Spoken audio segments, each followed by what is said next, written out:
Project Sunflower by Hoopy McGee. Chapter 23 Lost and Found. The second gateway hovered a mere 30 feet away from the building that housed the first one, creating an off-color window from the gardens of Canterlot Castle to a location a mere 5 miles away from the black tide on Earth. Erin stared at it impatiently, waiting for any news of her friends. "Does it always smell like that?" Erin jumped in surprise, turning to see a mint-green unicorn standing next to her. She sighed in exasperation. Of course, Lyra had found her again. "No," she answered. "It only smells like that because the gate is so close to where we are fighting the tide." "Oh, that's good," the mare said, wrinkling her nose while she stared at the hovering gateway. "I wanted to visit the Earth, but it wouldn't be fun if the whole place were that stinky." "Well, it's not," she replied shortly. Lyra seemed to get the hint that Erin wasn't in a talking mood. Either that, or she'd just decided to stare at the humans in fascination once again. Erin wasn't at all happy about being left behind. The Royal Guards had gone through, along with Twilight and her other friends, as well as Celestia herself. However, she'd been told that she wasn't allowed to go along. It made sense, in that she wouldn't be able to help in any significant fashion, but it just bothered her that her friends were facing the premier threat to her own world, and she couldn't even stand by them. Erin glanced at a nearby sundial. It was hard to be exact, but if she had to guess, she'd say that the others had gone through almost an hour ago. She desperately wanted to get closer to the gate, but the guards gave a steely glare to anyone not walking on 2 legs. Any humans nearby were assumed to be actively working on the gate. "How do you think it's going?" Lyra asked after a few minutes. "I really couldn't say." "Do you think they'll be okay?" She flinched at the question. The truth was, even after years of study, the tide still wasn't all that well understood. She honestly couldn't say if her friends would be all right or not. It was another reason she'd wanted to go through with them, rather than waiting behind.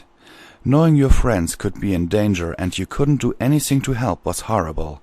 Not even being able to see if they were all right was so much worse. "I'm sure they'll be fine," she eventually told Lyra. "They have the princess with them after all." "Yeah, you're right." Lyra stared at the gateway for another minute and then said, "Say, what would I have to do to be able to see a human without any clothes on?" "What?" "Well, I mean, I kind of want to study them, but they're always so covered up. How do I get them out of their clothes?" "A couple of drinks would help," Erin muttered. "What?" "Nothing," she said. "Look, humans tend to have taboos about public nudity. Asking a human to let you see them naked, well, that probably won't go over too well. But once things settle down, I guarantee you I can help you find plenty of pictures of naked humans. Once I get my internet access back," she thought. "Well, I don't want to just see them without clothes," Lyra said. "I also want to find out more about their culture." "That's going to be tricky. We don't just have one culture, we have hundreds, or maybe thousands." Lyra stared at her, wide-eyed. She was about to ask another question when there was a sudden commotion at the gate. "Wake up!" a Pegasus in captain's armor bellowed, shoving through the gateway from the Earth side. Royal Guards came to attention as the human technicians scattered out of the way. A moment later, several more Pegasi guards came through, bearing a large white form on their back. "Oh no!" Lyra gasped. Erin stared at Princess Celestia's slim form in disbelief. "Make way, I said!" the first Pegasus said, slamming another Royal Guardsman to the side. "Bring the princess to her chambers," he instructed the guards carrying Celestia. Then he pointed the hoof at the guard he had shoved. "You, go and tell Princess Luna that her sister requires her immediate attention and will be in her quarters." The other guard saluted, shooting off quickly. The Pegasi carrying Celestia moved gently but swiftly, her weight distributed between them as they flew a foot off the ground. Erin watched them go, wide-eyed. She was vaguely aware of the buzz of conversation starting up behind her, confused and speculative from the humans, horrified and worried from the ponies. Next to her, Lyra was crying softly.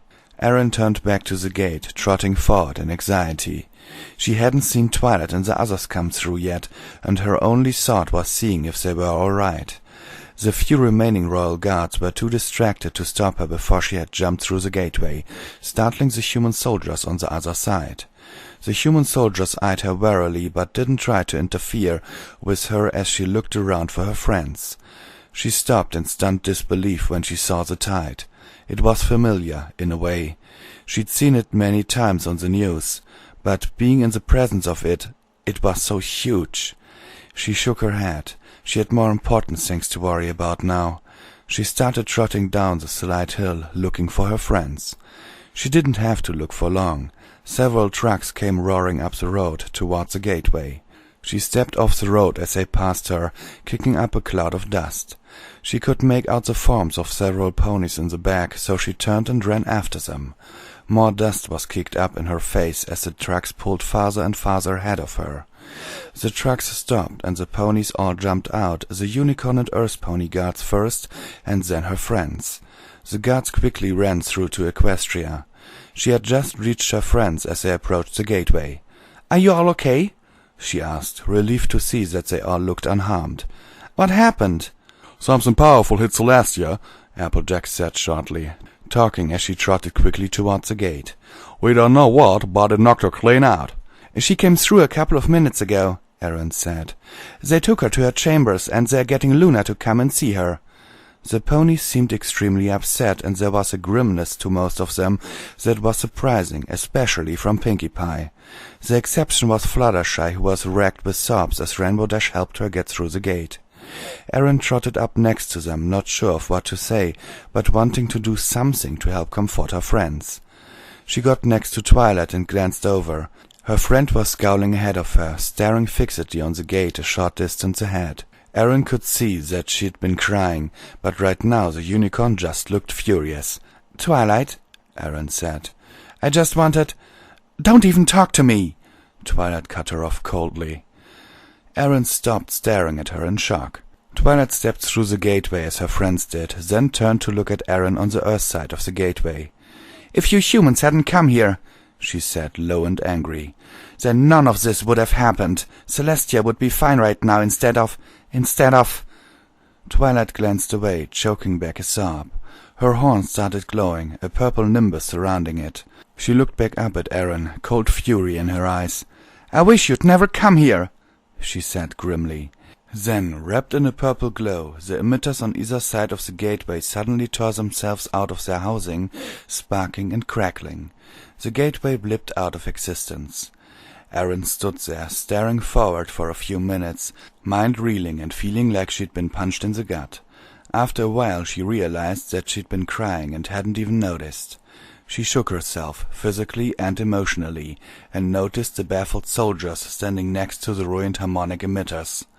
She realized that she was stranded on Earth, in India, a few miles away from the black tide. "What did you just do?" "Not now, Applejack," Twilight said, marching stiffly towards the palace. "What do you mean, not now? We gotta talk about—" "Not now, I said." Twilight's horn flared, and there was a brief moment of disorientation as she teleported herself to the hallways outside of Celestia's chambers. The unicorn guards reacted swiftly, horns glowing as they braced themselves against an expected assault, only to relax slightly when they saw her. "What news is there on the princess?" she asked them. "We can't comment on that, sorry, Miss Sparkle," one of the guards said. She snorted in irritation, marching forward determinedly. "I'm going to check on her," she said, only to stop as a set of crossed spears suddenly blocked her path. "Princess Luna ordered no admittance," the guard on the left said. "I'm sorry, Miss Sparkle, but there were no exceptions made." "But—" "You can wait in the hall if you like," the guard continued sympathetically. "But we can't allow you in by order of Princess Luna." Twilight wanted to argue, but she sensed that the guards wouldn't be any more sympathetic, no matter how she begged, argued, or shouted. Fuming, she slumped to her haunches in the hallway. Now that she'd stopped moving, her emotions caught up with her, churning in her gut and making her feel sick. The images kept flashing through her memory, the horrifying view of the black tide, the hope when Celestia's power had flashed a large section of the tide to ashes, and then the dimming of Celestia's light as she screamed from the tide's counterattack before dropping to the wooden platform. She couldn't stop herself from replaying the events over and over in her head, wondering if there had been something she could have done, some action that would have protected the princess. She should have offered to attack the tide first. She should have taken the risk before she allowed the princess to. Granted, she never could have done a similar amount of damage to it, but still. Unbidden, a new memory surfaced. The memory of a pair of green eyes, white with shock and pain, just before the second gateway had shut. Twilight's imagination flinched away from the memory as she groaned. She tried telling herself that nothing she said had been untrue. Perhaps it was unfair that she took it all out on Aaron, but it was justified, wasn't it? If the humans hadn't come here, Celestia wouldn't be hurt, and Twilight wouldn't have had to see her get hurt. She sighed, angry with herself now as well. She needed time to figure this out, but she didn't feel like she could even get a handle on it until she found out if Celestia was going to be all right or not. Frustrated, she tried to push all the other thoughts out of her head, resigning herself to just staring at the opposite wall. Time passed with agonizing slowness until she heard hoofsteps approaching.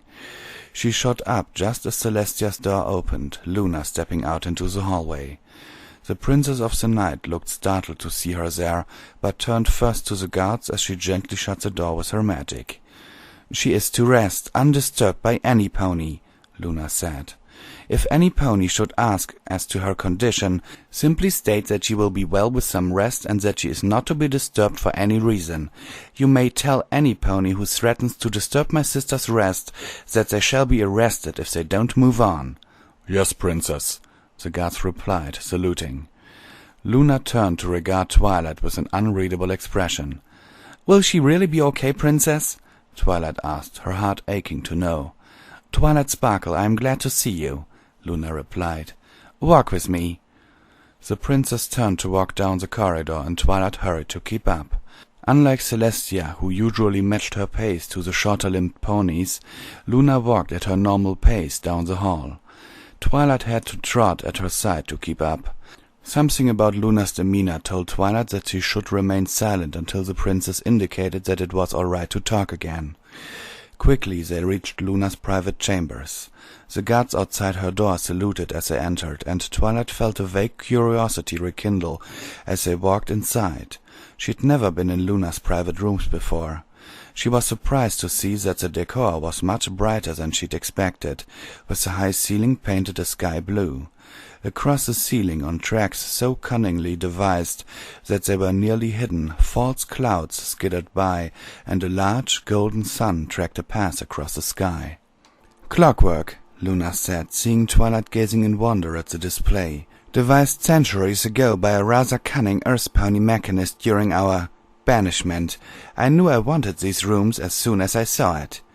"I expected your rooms to be more night-themed, Princess." "Why?" Luna asked, looking puzzled. "I see the night sky every night. This reminds me of Celestia, which is why I moved into this suit." Luna gestured towards the sofa upholstered by a blue sky, indicating that she should sit down. Twilight did so, feeling like an intruder in spite of the invitation. Luna walked towards a small counter on the wall, her horn glowing.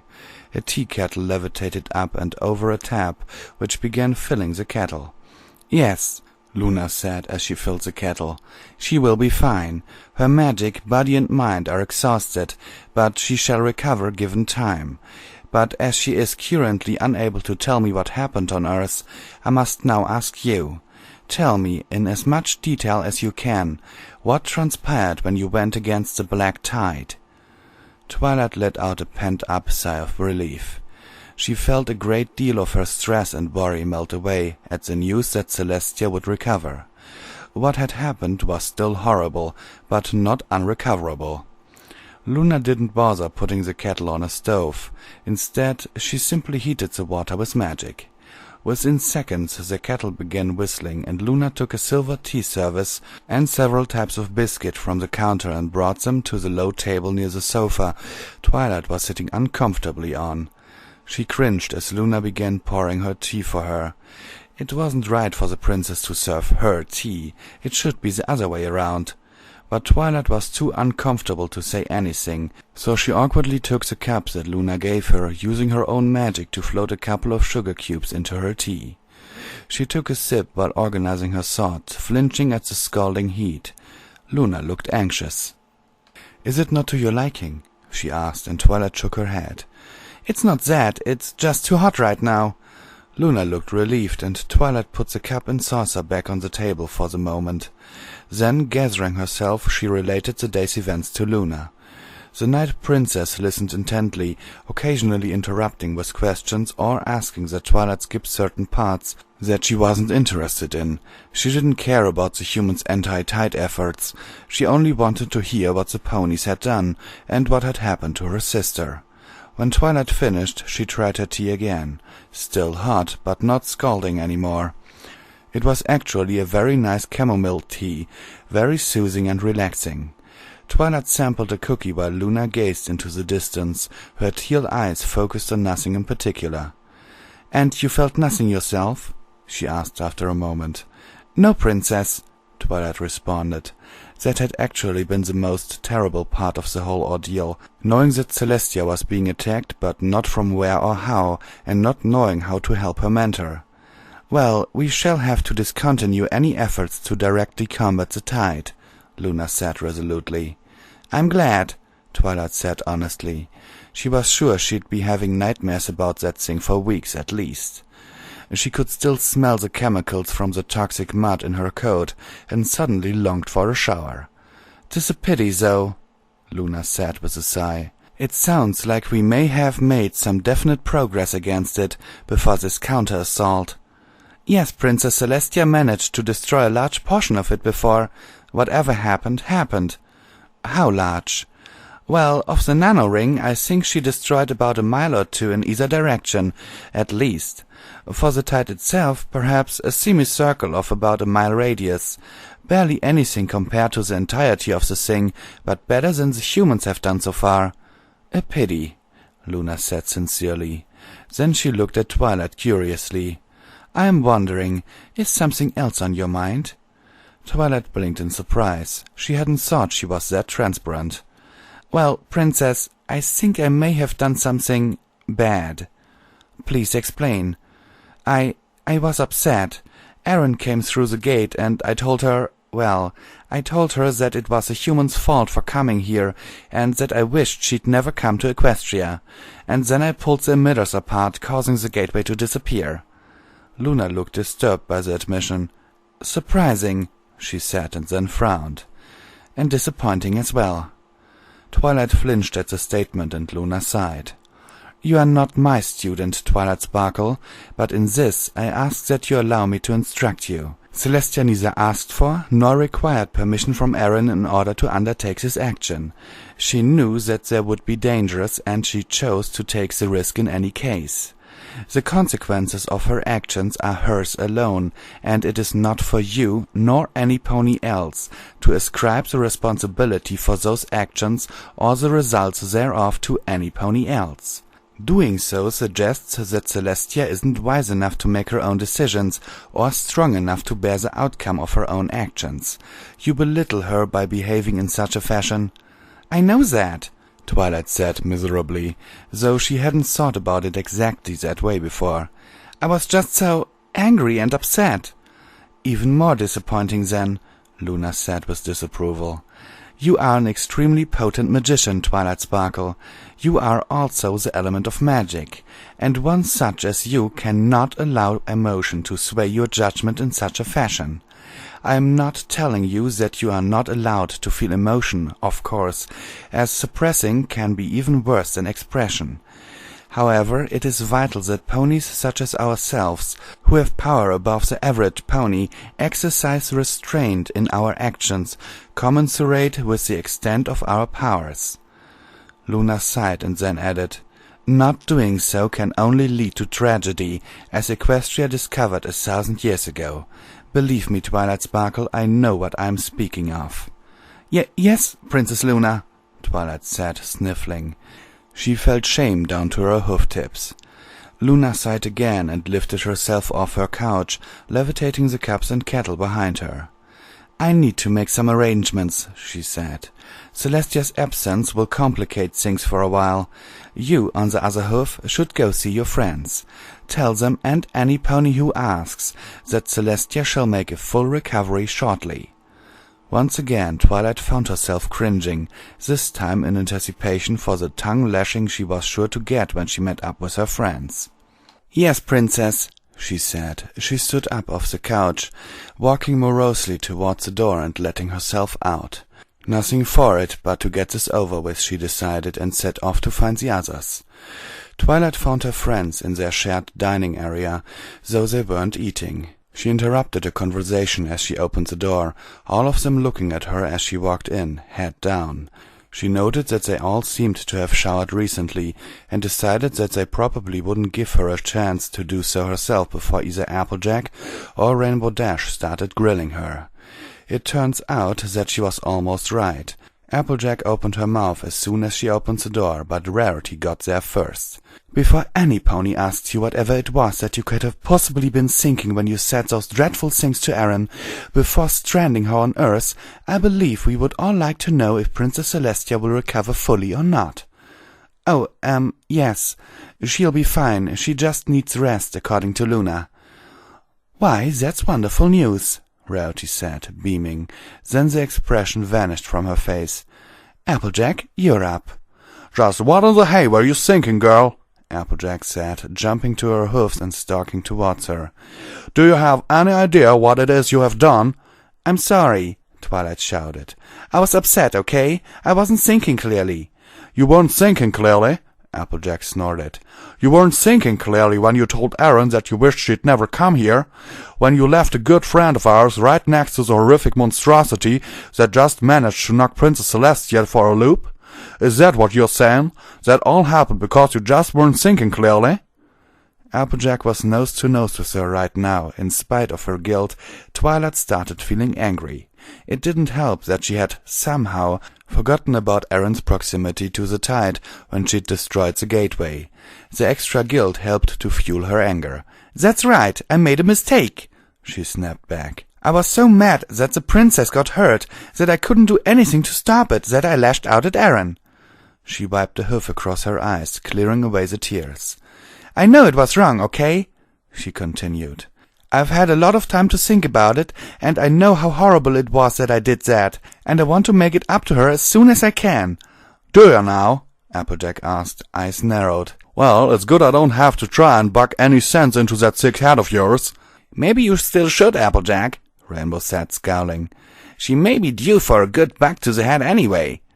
Her other friends either weren't looking at her or seemed to share AJ's and Rainbow's opinions. Twilight was crying now, both angry and ashamed. She opened her mouth to retaliate, and then remembered what Luna had said. She took several deep breaths until she felt in control of her voice. "I know what I did was wrong," she said shakily.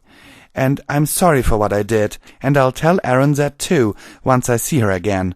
For now, I think I'd better go try and talk to Maggie and let her know what I did, and to see what we can do to get Erin back."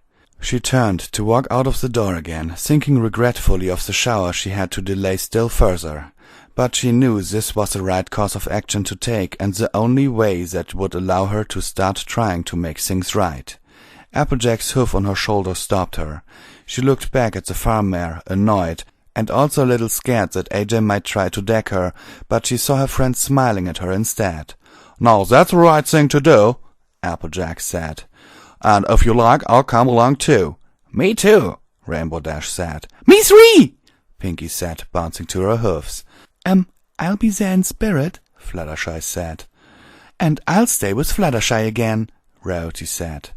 "Honestly, darling, the humans won't hurt you, and I'd like to see the Earth one day." "I'll be okay here, Rarity," Fluttershy replied. "You sure?" "Absolutely," the Pegasus replied with a confident smile. "Very well, then. I'm coming too."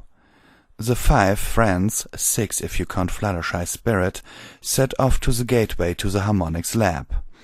"By the way, Twilight," Pinkie said in a loud whisper, "don't take this the wrong way, but you're really stinky right now." Maggie watched the 5 ponies walk away, sighing to herself. It hadn't been a good day. Twilight's shamefaced admission to destroying the harmonic emitters hadn't been needed, as she'd already received reports about it from her technicians. What she hadn't known was that Aaron was stuck on the other side when the gate went down. She'd received orders from on high that everyone was supposed to act as if Aaron was an equestrian native who'd gotten stuck on the wrong side of a malfunctioning gateway. They weren't quite ready to announce to the world yet that the Ascent program could resculpt a person's body. She'd made the call to the local commander of the base near where Aaron was stranded, letting him know that a pony had ended up on Earth and to please see to her comfort. She'd been assured by her superiors that the wheels were already in motion to get Aaron back to Colorado.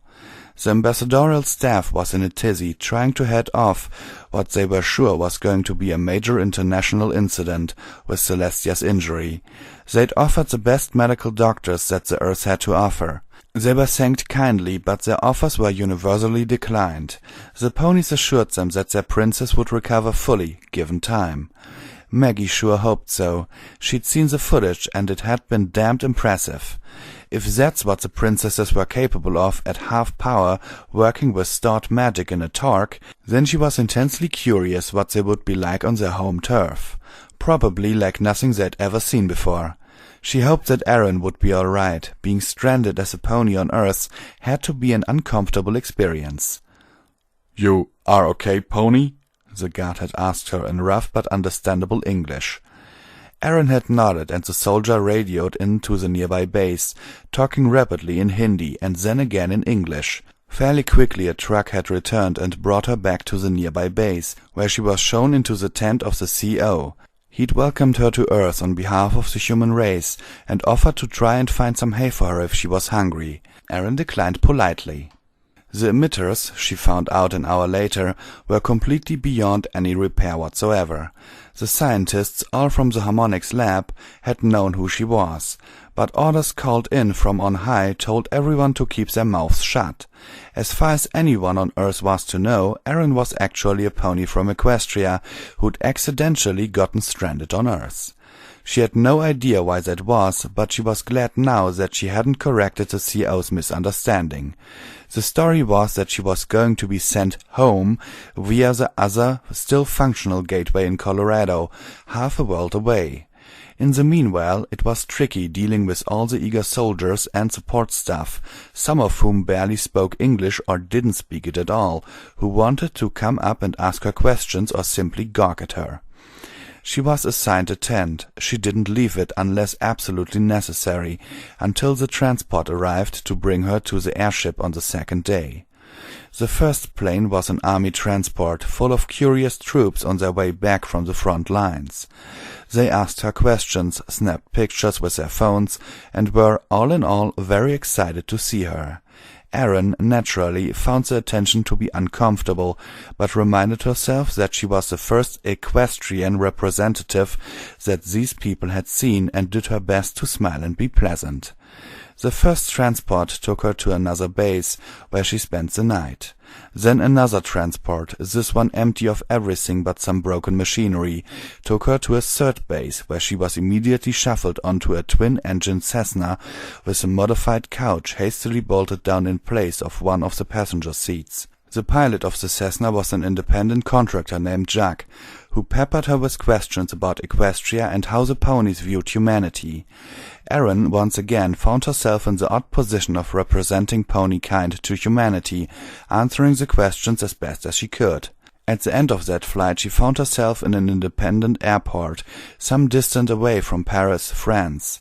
There she found a Learjet waiting for her.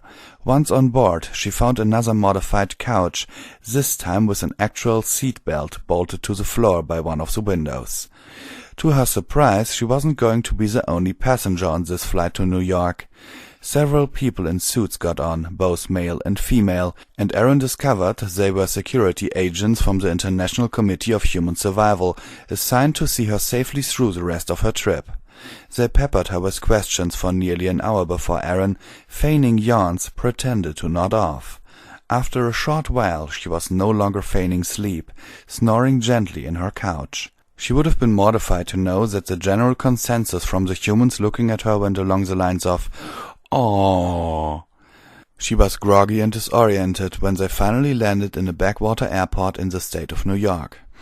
Unfortunately, that made her not pay the attention she should have, and she veered off of the preset path designated to keep her out of the public eye, and instead ventured out into the public area of the airport. On the one hand, it was a good thing that it was such a remote airport, as there weren't many people around. On the other, everyone who was there immediately swarmed her with their phones out, taking pictures and videos, shouting questions at her at the tops of their lungs. "My name is Sunflower," Erin said, maintaining the ruse that she was a misplaced equestrian pony as she trotted quickly through the throng, the poor security staff designated to protect her doing their best to keep the crowd back but failing miserably. "I lived in Ponyville for a while, but I recently moved to Canterlot," she said in response to another question. "It's not a butt tattoo, it's a cutie mark," she snapped in response to yet another question. She reined in her irritation, answering more calmly, "And no, we are not all named after them." All the time in the air, unable to stretch her legs or go for a walk, was really starting to get to her. She could feel her nerves fraying, and desperately hoped she could keep it together until they got back onto the next plane.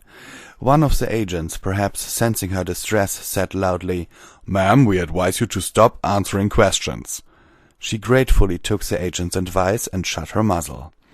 She was finally ushered through an employee-only door, one of the guards standing in the doorway to block the path of the inquisitive people on the other side, while the others quickly escorted Erin to her next plane. It was another Cessna that would take them to Illinois, where they'd switch to yet another plane, heading to Colorado. She was pretty much done with flying by the time they reached Illinois, and begged for a chance to stretch her legs. The security agents sighed but finally relented. The airport they were in was yet another small independent airport, with a large field on the other side of a high-security fence. She was allowed to run around for a good half an hour before they called her back in. Erin's smile of satisfaction faltered a little as she saw the crowd of onlookers that had gathered by the gateway, phones out and presumably recording. It was when the news van arrived that the security folks seriously got worried, bundling her quickly back to the plane. Erin smiled uncomfortably at the cameras, but politely declined answering any more questions.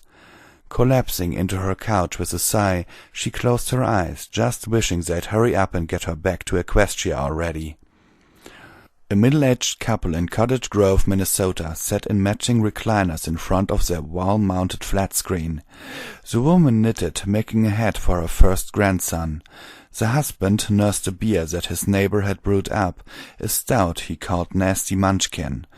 It was decent, but he'd told the neighbor that it was fantastic, and so he'd ended up with a 12-pack of them. The news streamed on the television, displaying stories about Equestria, showing clips from the documentaries that had been released so far, and various reactions from around the world. Suddenly an announcer popped up to declare that footage of an actual equestrian pony on Earth had just shown up in the newsroom.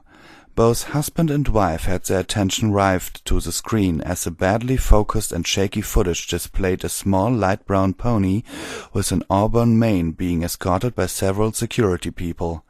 The pony was surrounded by people with cameras, all of whom seemed to be shouting questions at her. She answered a few questions, including giving her name as Sunflower. Then the footage abruptly ended as the pony got escorted through a doorway. "That's odd," the wife said.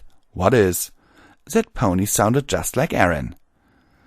Maggie led a pair of technicians through the hallways to the Ascent labs.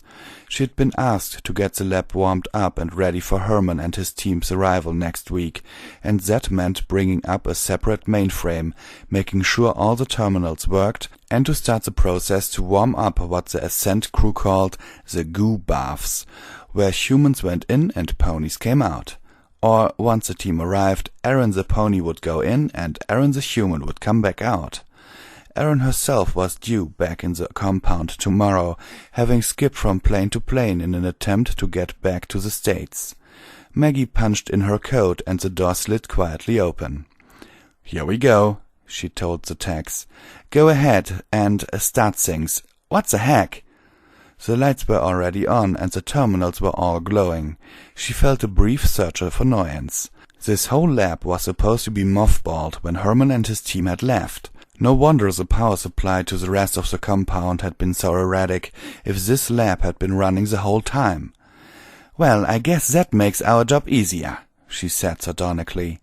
"It will take a lot less time to start things up now, right?" Ma'am?" one of the techs said, and Maggie sighed. She told everyone to use her first name, but they kept forgetting. "What is it?" "Is this supposed to be like this?" She shook her head in annoyance. "Be a little more vague," she said, walking over to where he was. "I almost understood that." She climbed up next to him, looking down into the tub full of nanomachines. There was a dark green haze floating over the top of it. Maggie wasn't certain what she was looking at first, but then it suddenly hit her. "Get out!" she said in a strangled voice, stumbling for the exit. "Get out of the lab!" The second tech tried to bolt, only to have the door slam shut in his face. He stumbled backwards in shock. "Open it!" Maggie said, running to the door and hitting the button. Nothing happened, so she hit it again and again. She heard a yelp of surprise behind her and saw that the first tech had stumbled backwards from the tub and landed on his backside. Currently he was crab-crawling backwards as fast as he could, until he hit a desk behind him. Maggie returned her attention to the tub itself, watching in horrified fascination as a dark shape began standing up, sheeting the grey nanomaterial off of it as it stood.